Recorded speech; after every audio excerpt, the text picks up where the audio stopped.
wanted to hear from you. What was the turning point between where you were at financially and now where you're at? Is there a way of thinking that is now different? A way of speaking? What is it? What is this all about? Yeah, okay. Well, take you back. The transition for me came at a fairly early age. I was blessed. Right around 22, I think, I bought my first personal development franchise. And to make a very long story short, at 22, I didn't know what the heck I was doing. I had no business acumen and consequently ran myself about $85,000 in debt in about 9 months. Wow. I was broke. I was miserable. I didn't have any furniture in my apartment, little tiny studio apartment. Had a car that my dad bought for me for $1,700, Toyota Corolla, primer gray, beat up blue, not even a front seat in the passenger side. I mean, this thing was just a piece of junk, but I was so grateful he bought it for me. I had no money, was eating every third day, and living a life of hell. But not because I didn't have any furniture, not because I had a crappy little car, not because I wasn't eating. I was living a life of hell because I was living a lie. I was supposedly teaching people how to be successful, and I was miserable in my life. And thank God, one magic day, I was taking part with a food drive. And some of my friends were helping me out with it. And then after the food drive, they showed up at my door and made up some excuse that because I was helping out with the food drive, they had some extra food left over, didn't know what to do with it, and they gave it to me. Well, of course, all the food was my favorite foods, and I knew right away that it wasn't leftovers from the food drive, it was charity. And probably the most painful part of that was, it was a good couple, a good friend of mine, a husband and wife, but the wife, she was actually my high school crush. So there's probably no lower turning point in life than to have your high school crush giving you handouts, and it was miserable. And what happened was that literally shattered my ego, destroyed it into a million pieces, and I am so grateful and so blessed for that today. Because now, as best I can, I do my best to live an authentic life.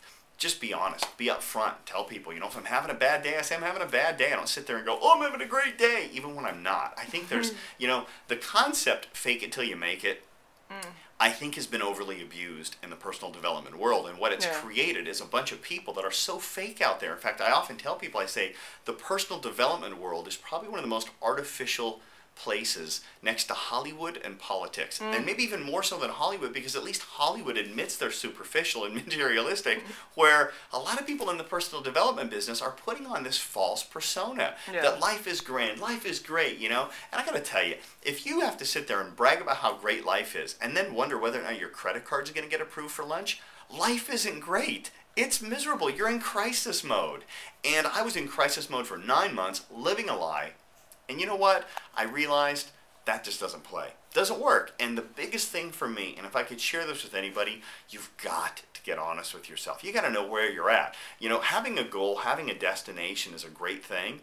But if you don't know where you're at to start that goal, you're never going to have a realistic perspective on how long it's going to take to get there, what the appropriate path is, what kind of tools you need to get there, and who you need to have on your expedition on that path. So by all means, get honest, be real, and the more you are that, I think the better off you are in life.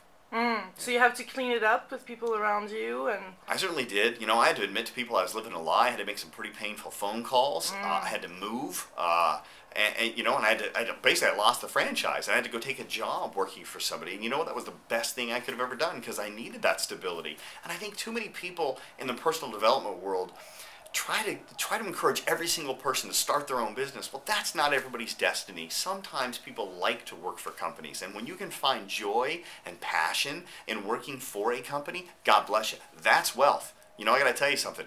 You know, here's a great one. I was doing last year. I was doing a food drive here in the UK called the Rucksackathon, and we were taking rucksacks to homeless people filled with food. What's a rucksack? A rucksack, a backpack. Okay. Yeah, and I couldn't believe how many times we would go up to a homeless person, try to give them a rucksack, and they would say no. And they say, no, I don't need it. I got to tell you something. You know what? I'd have to say that a homeless person on the street who's content, who is happy, who doesn't feel like they need a thing, that person is a lot wealthier than the person making six-figure income, striving to always be better, striving to always look better in front of their peers and their employers or their employees or their coworkers or whatever. The people who are putting on these, oh, I've got to always do more, do more, do more.